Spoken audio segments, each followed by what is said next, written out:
All right, well, welcome back to Behind the Grind. I'm so excited. I have a new guest in the grind chair for the very first time, the very first woman on Behind the Grind. Let me introduce Vickie Gould. Yay! I cannot believe you have not had a woman on yet. Okay, now don't go at me right out the gate. Girl, right out the gate. But yes, you are the very first woman. I'm so honored. Thank you. You have broke the ceiling, whatever they want to call it. You've pierced through. And the glass ceiling. Whatever.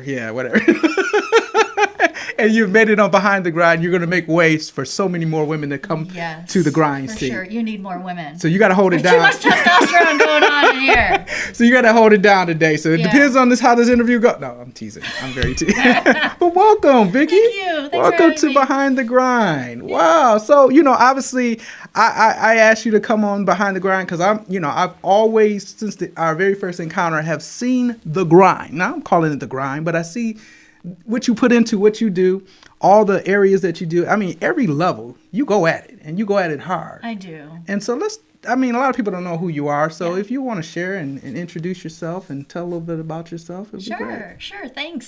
So I'm Vickie Gould, and I am a storytelling, marketing, and book coach. Nice. So as a result of working with me, my clients become best-selling authors. Ah, yes. Who are able to grow their following. I only had a couple, Just a couple. They write their books so they can grow a following, create worldwide impact, leave a legacy, and turn their readers into clients while they sleep. So awesome. Like, how did you get into that? Like, how did you get into this world of helping other people? I'm sure you were trying to write books. Did that bleed into this? Or? Yeah, so it's interesting because I say that becoming a book coach kind of found me. Oh, okay. It wasn't anything that I set out to do. Right. I wasn't like, yay, I need to go do this. I have a degree in actuarial math. Huh? I wanted to go to art school, and I'm a master herbalist. Okay. So, none of that lines up with book coach. No, it doesn't. So how did you get to this point of book coaching? So, back in 2009, I was diagnosed with chronic Lyme disease. Right. And during that time, the doctor said to me, you know what, Vickie, your body's that of an 80-year-old. And you're just going to have to suck it up. This is the rest of your life. Really? And I remember thinking, is he for real? Right. Is this really how it's going to go? Because I wasn't even 40 yet. Oh, wow. And I thought, I'm spending 16 to 18 hours a day in bed. I felt like a loser mom. Couldn't even clean the bathroom fully. Clean the toilets and I'm done, right? Chop the things for dinner and then I'm done. I couldn't finish anything. I couldn't go to my kids' events and things like that, and my little guy would come up to me, he had little chubby little cheeks, he was like 7, and he'd be like, Mama, can you go to my school party? And I'd be like, baby, I'm really sorry, I can't. And he'd curl up in bed with me and snuggle and whatever. And I remember thinking, gosh, is he ever going to really know how much I wanted to go? Wow. Right? How much it hurt my heart. But those doctors' words kept coming to me, and I kept saying, you know what, Vickie, you need to accept this, you need to accept this. And you know me, I don't accept nothing.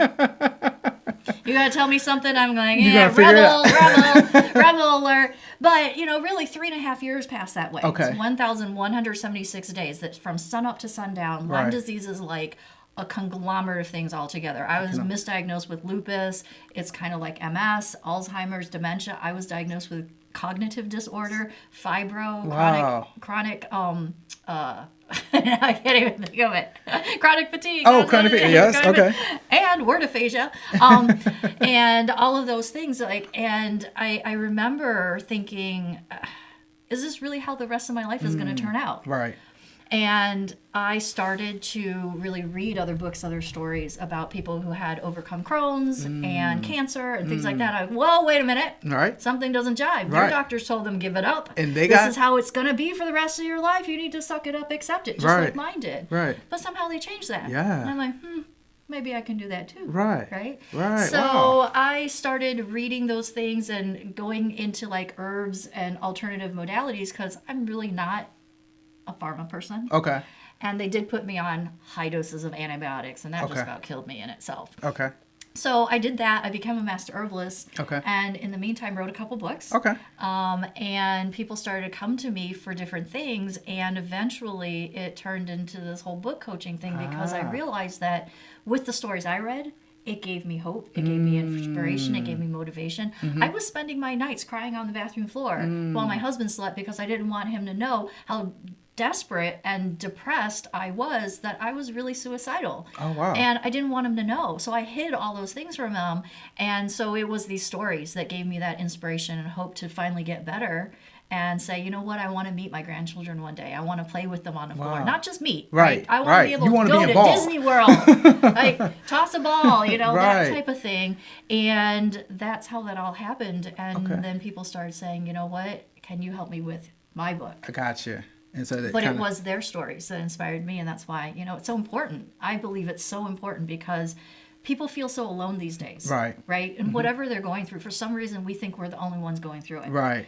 And when you find somebody else who's been there and you can relate to their story, right? And so that's why all of the people that I help, they are very heart-centered entrepreneurs, right? They're always like, oh, if my book can just help that one person, and I'm like, yeah, we're going to take a stand for the it's going to be one person and thousands of millions across the world. So you don't let them stop with that just one person, right? You realize you can write to that one person and you can think about that one person, but there are so many people's lives that we can touch if we just put our words into these books. Their legacy, they're going to stay here forever. I mean, you think about all those books that the authors have since passed, we're still reading them. Right. So let's talk about that, and it sounds like there's a variety of people that come to you that want to write, but I'm sure like some of them, they may feel that they're not a great writer, or they may feel like they may not have a story. So, how do you help them either develop that story per se? How do you help them have the confidence to write? In some cases, maybe they have a lot of stories. How do you help, bring it together? All of the above, right? So let's tackle those one at a time. I hope I remember them all. Okay. So the one about not being a good writer. Okay, yeah. I'm sure you get that a lot. Yeah, right? I get that a lot. Right. Now, we want our books to sound like us. Right. We want them to be conversational. I think the world has really changed from being so formal, right, in our writing, especially with texting. Like, I forgot almost all my grammar rules because of texting. I know, it's like another way to write, right? Yeah, and sadly, I've heard that, like, the kids graduating from college, their resumes look like text messages. I can only imagine. They have to be corrected. But anyways, it's actually not bad that you don't write well. Okay. Because sometimes when you write too well, you sound a little too formal. Okay. Right? Because it's not a thesis paper. Right. It's not a graduate degree kind of thing. It's a story, just like you and I sitting here talking. Right. And you also don't want when somebody meets you to be like, oh, yeah, I read your book, but you don't sound like you. Nothing like you, right? It doesn't match. Yeah. Right? In marketing, anytime somebody's confused or there's a disconnect, they've checked out and they're like, I don't believe you anymore. Right. And I'm not interested in what you're offering.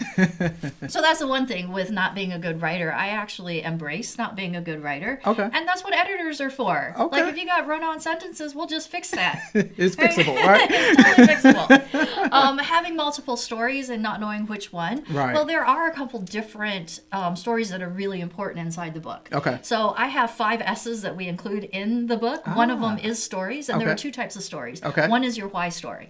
Because people buy your why. Okay. Right? What do you mean by that? Elaborate on So this that. is the reason why you do what you do. Kind of like what you asked me. What's the story behind how I became a book coach? Yeah. Now people can relate to me a little bit better about why this is important to me. Right. And it might be more convincing than me saying, you know what, I got this awesome structure and I'm going to save you time and I'm going to get you the bestseller. Like those are surface things. People really want to know about the person behind the business.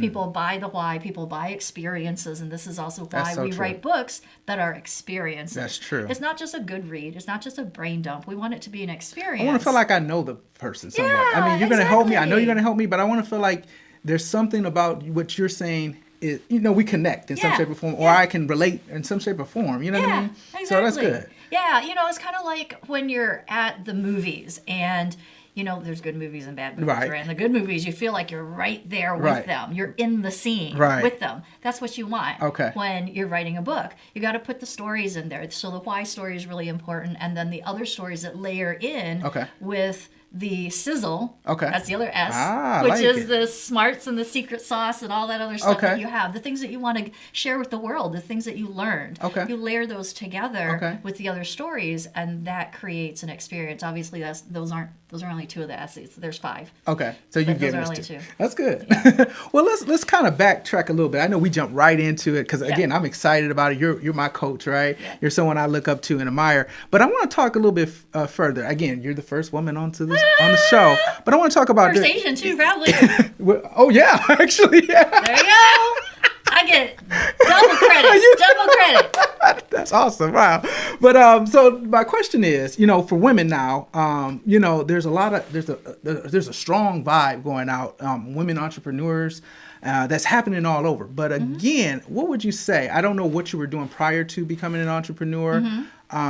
Laying in bed. Well, that part, but I'm sure there was a career. So let's talk about the career before, somewhat, if we can, and share how you led to this place to say, hey, entrepreneurship is probably a better fit for me. Yeah, well, that's a two-layered story. Ah, okay. So one is I wanted to go to art school when I graduated from high school. Okay. My mom said, "No way, Jose! You're gonna be a poor pauper on the street. Not happening. You gotta so that go was your get dream. you gotta go get a real degree. Got it. Degree is not. Right? Okay. So I said, all right, fine. I'll go and do what I'm supposed to do. Dutiful child that I am. Okay. Well, I was a rebel. Anyways, that's another story too. Okay, we're gonna get to that story. Oh yeah, we can get to that story. But I went and got a degree from University of Michigan in actuarial math. So I went from one extreme to the other. Right. So let's talk. How did we transition from this? I mean, that's logical, technical. Yeah, that's whatever. like, what is it? Right brain, left brain, Yeah, all that. I am full brain. You full brain. I am full brain. I use the whole thing. I love it. But yeah, so how did you do this? Yeah, it's funny because art is actually very mathematical and math is very artistic and creative. Interesting. I don't think people really think about that. Well, you got to help me because I don't understand how that would tie. Think about it. In photography, there's a rule of thirds. Thirds, right? Graphics design, like you have to balance things as well. There's a lot going on in art. Okay. I actually wrote a paper in college when I did an independent study about Bach. Okay. Classical composing. I got you. Okay. I thought you were talking about math. No, we're not talking about football. We're talking about classical music and how mathematical his things were. He had two-part inventions. Okay. And they played with each other and they complemented each other, but they are very mathematical. Right. When you think about chords, in music, they go in thirds as well. They have patterns. Everything has patterns. Okay, break it down simple. I'm not very musically inclined. Even though I want to sing and do a lot of things, I'm not musically inclined. And it's all mathematical. Okay. And oh my gosh, now we're really getting in the weeds because I'm about to start talking about the Fibonacci sequence. Okay, let's not do that. That's not what the behind the grind is for. But just help us relate how math and art goes together. But I really want to get back to how your career. Really creative in some ways. Like you can solve a mathematical problem in multiple ways. Sometimes it's visually. Okay. Sometimes it's very analytically. Okay. But then some of the conclusions that you make in science have to be creative. So it's like creative solutions. Got it. And then when you're building stuff, right. Like my son, he's studying computer engineering. Oh wow. And he loves 3D design. And he has a 3D printer. Oh my gosh, there's constantly something printing in my house. So much plastic we go through. What's the last thing he printed? He actually printed me something for Valentine's Day. I wish I would have brought it. It was my logo in 3D. Wow, nice. It was amazing. Nice. And he pulled it off my website and then used his sister's nail polish to paint it. Nice. Gold speckles in it. So anyways, I was telling him, I'm like, you're very creative. No, I'm not. I'm very mathematical. I'm like, okay, is that not manly to be artistic?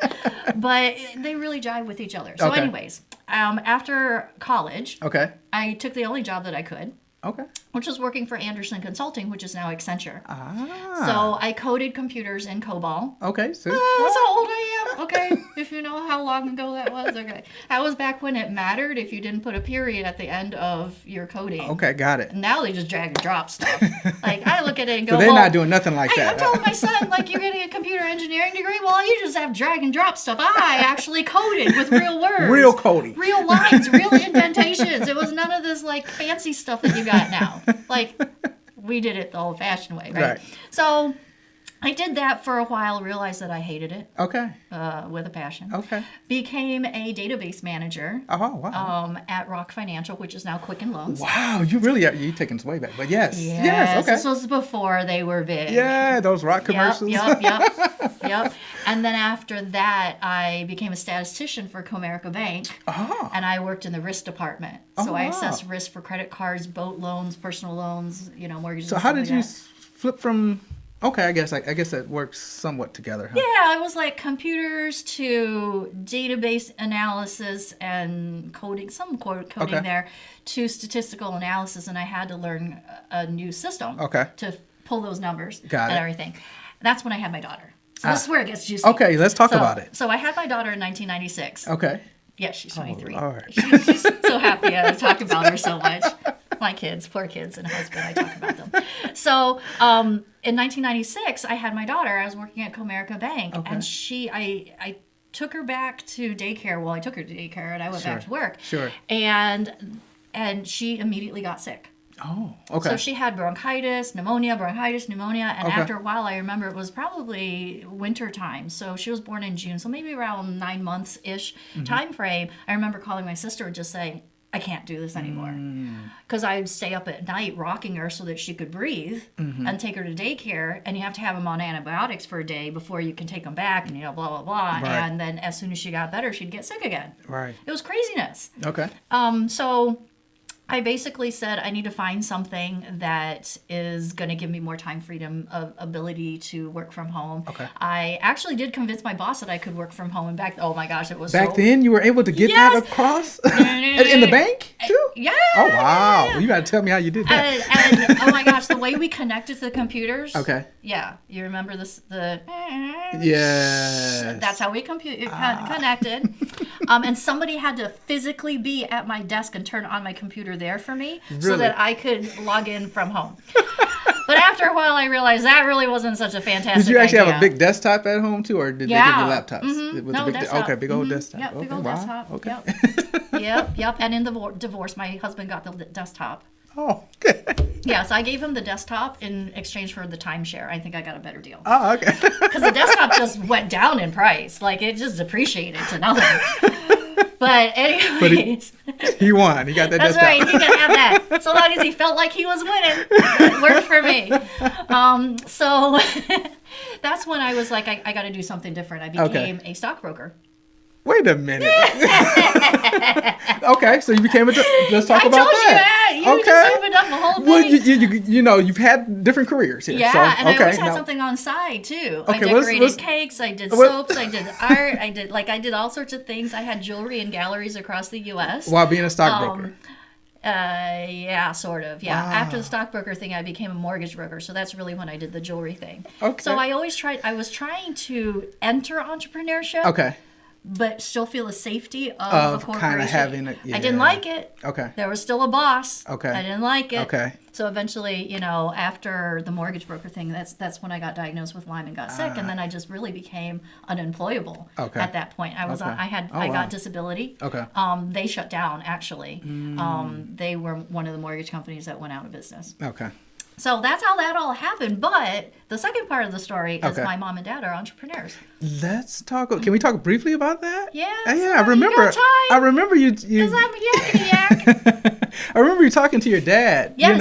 And can we just tell the Yeah, story? Yeah. He actually has been on YouTube with me a couple Yeah, times. yeah. So He's you so guys go cute. and watch that. Yes. He's like the little They look like grandpa. twins, He's actually. like the little grandpa on Nihao Kailan, the little cartoon. When that Oh, came my. out, I was like, Dad, you're on TV. That's you. But let's talk about that. Yeah. So you grew up. How did he even become? I like you to share He that story. was a reluctant entrepreneur. Right. All right. All right. But this goes back to my grandpa. Okay. So, what happened was my dad got laid off. Right. And I was in high school. So I was around 15-ish. And he got laid off. And back then, we didn't have the internet. There was no monster.com, Indeed, whatever, career, whatever. There were grocery bags, brown paper bag full of letters and resumes going out the door. And it took him a long time to get another job. And What type of work was he doing? He's sorry. an engineer. He was an engineer. Okay. Yep, mechanical engineer, his PhD. And so wow. he eventually got a job, but it took some time. Okay. And then that company transferred him to Tennessee, where I graduated from Right. a very nerdy high school. Okay. And it is. Okay. It was by the Oak Ridge National Labs.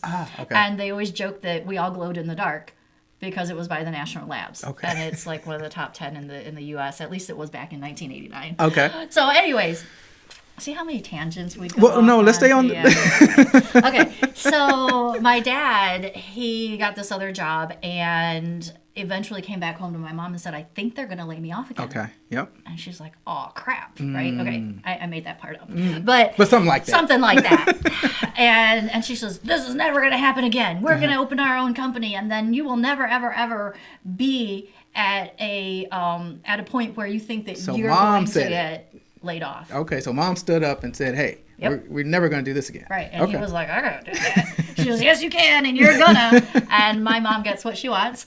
So he opened his own company. And it wasn't until I was probably in like my second year of college that they really started doing really well. Okay. Because I lost all my financial aid. You're like, something ain't right. Somebody. I'm like, Dad, I know you're not helping me, but you know what? This is your fault. So now you got to chip in some dough. So they became entrepreneurs that way, and they are still entrepreneurs. My mom will not let him retire. Nice. He is, 78. Okay. And she won't let him retire because she's like, well, you know, it's pretty easy now. And it's working. Right, yeah. And, you know, it's really in our blood because my grandfather, on my dad's side, he helped found the Taiwanese Stock Exchange. Wow. And he had a stock brokerage company that he eventually sold. He owned 2 coal mines, a department store, and some property in Taiwan. Okay.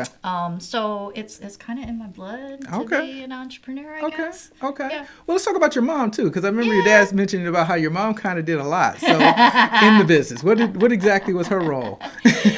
She will tell you she did everything. She and I are kind of alike in some ways, but we really butt heads. But heads, I can see. We really do. We really do. And I left my house at 17 because we butt heads so much. Oh, okay. There's a story about me jumping out the second story of my window. Okay, well, we're going to say that for the next one. Yeah, we can't get into that. That one's too long.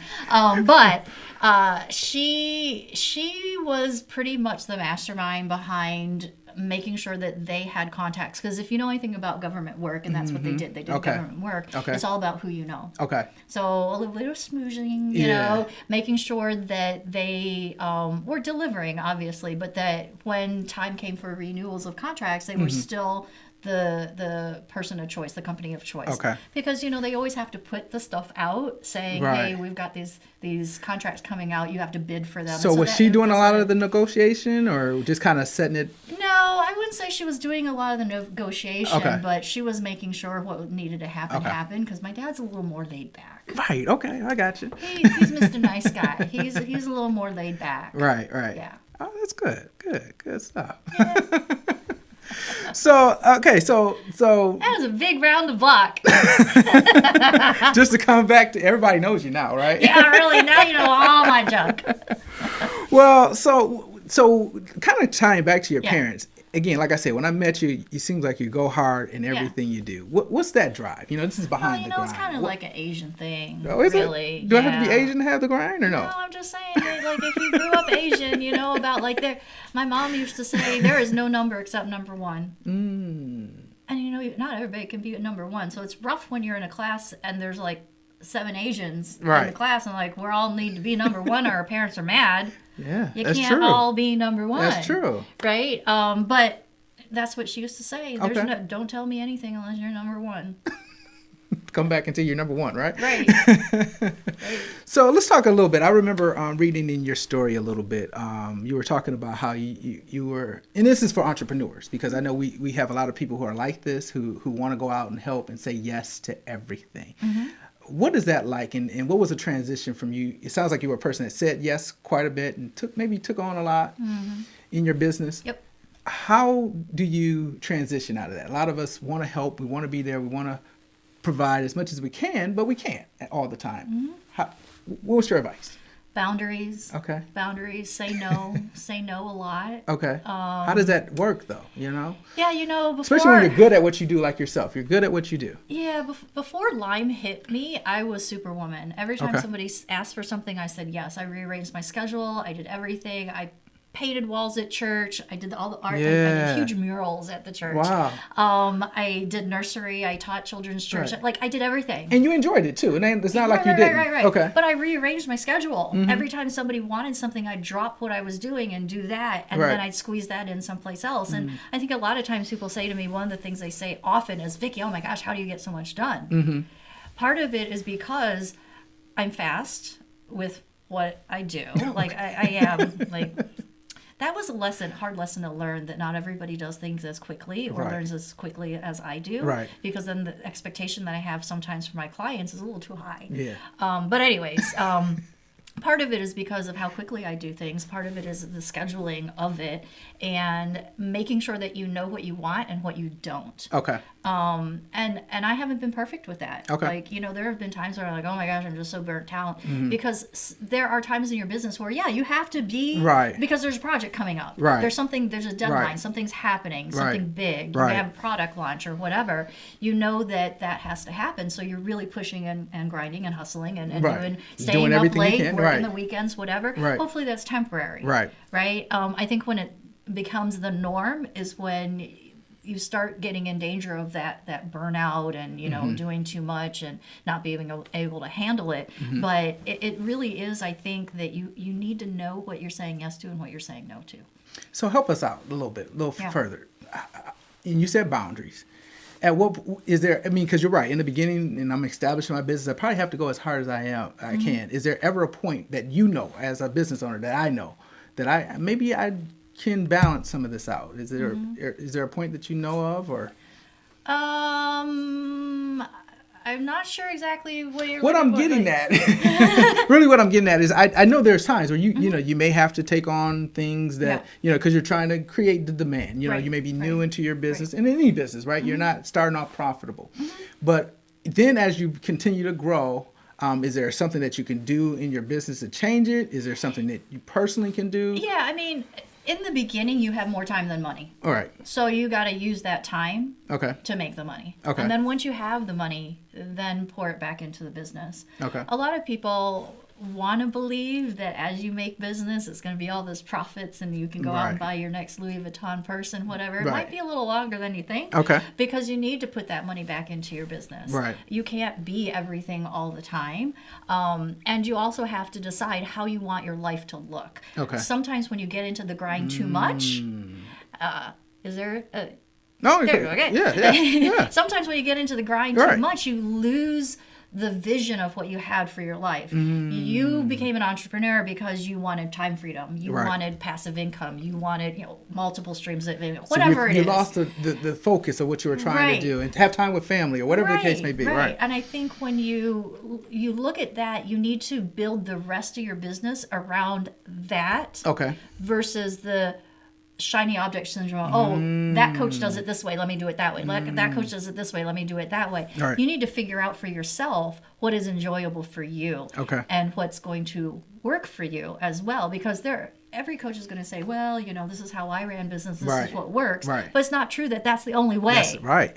And that's sometimes we miss that. Sometimes we miss the fact that there's multiple ways to do it, and you have, like you said, you have to really define what you want your business and what you want to do and how that to look. So, and define your level of success too. So a lot of people, they only define success by, did you hit 6 figures? Did you hit multiples? Are you 7 figures? Are you like that's the only thing? But really, is that the only thing? It is not the only thing. Right. You want to be able to have the experiences with your family, travel, whatever, have nice meals, whatever it is for you. Go to their school events, stuff like that. Speaking of travel, I'm switching stuff. It's pretty hard here. You travel quite a bit. You get around. I do get around. I like it. How does that happen? You're an entrepreneur, and let's just be real. On the outside looking in, it's like, oh, I want that type of grind, right? Yeah. How did you get to this place where you're able to travel and do the things that you want to do? Like, how did that happen? Yeah, well, one of the things as I got better from Lyme, I was like, gosh, am I going to be able to travel? Can I travel? So that was Will a I be concern. able to travel by myself? Because I have joint problems, muscle problems, things like that, and pain issues. So the first time I went to travel, it was to LA. I went by myself. I had my little rolly, and I called my husband. I'm like, I survived.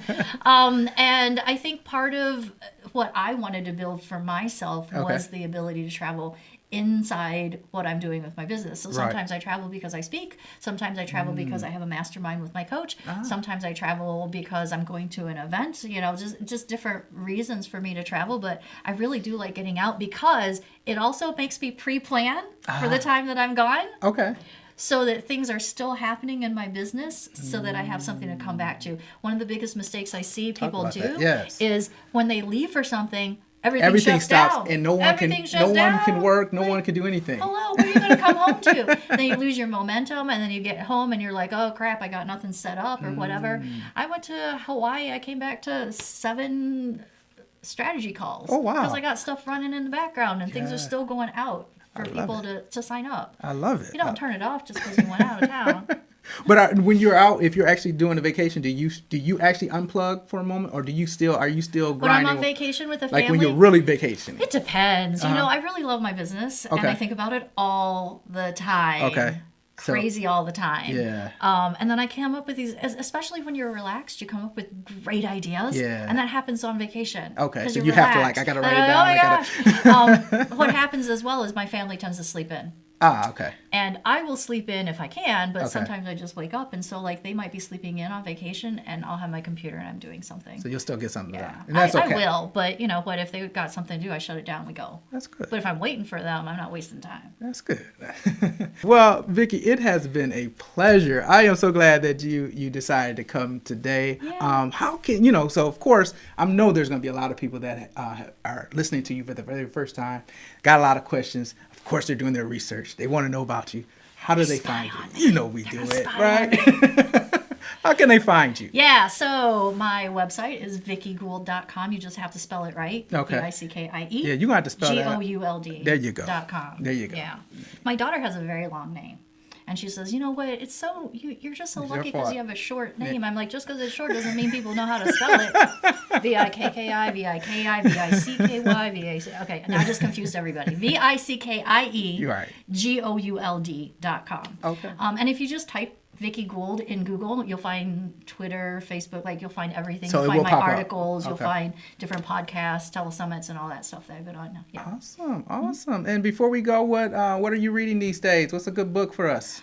Oh my gosh, what am I reading? My clients' books. Oh, That's all I really? got time for these days. Is my clients' books. It's so funny. People ask me that all the time. You're like, I can't read anybody else's books. I don't have time for anything else. I read all these #1 bestsellers. Exactly. I just finished one. I just got another literally in my inbox this morning. What was the last #1 big bestseller book that you just helped someone with? My God. Oh, what? The bestseller that I helped The you last with? one. Oh, that was Deanne Joy's. Okay. And that was The Last Love Letter. Oh, nice. Yeah. Nice. But the last book that I read was, oh gosh, it was about the word no. And I can't think of the name, and it was written by an FBI hostage negotiator. Really? Yep. It was really, really interesting. It was about how to get people to say yes to you. And one more thing, too. How many #1 bestsellers have you coached through so far? 100. Yep.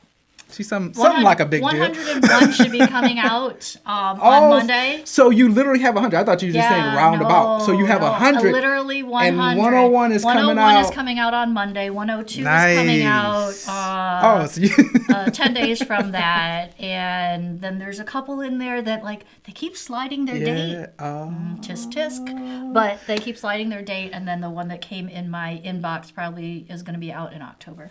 Awesome. So, well, again, it was a pleasure. I had a good time. Me too. I don't know if you did, but I did. More girls. And I just wanted to say, this was not planned. Yeah. It looks like we are cool. We are the coolest ever. But our colors here, for some we reason, are the coolest last ever. few guests, we've just been kind of connecting. But anyways, that is it today. We had a good time, great conversation on Behind the Grind. So is there anything, last thing you want to say before we go? Oh, there's a lot I can still say. Hold on, Vickie. We don't have enough time for that. All right, so we trust that you will continue to like, comment, share, tell everybody about the Behind the Grind. And if you're new to this, please subscribe. So until then, the next time we'll be here on Behind the Grind.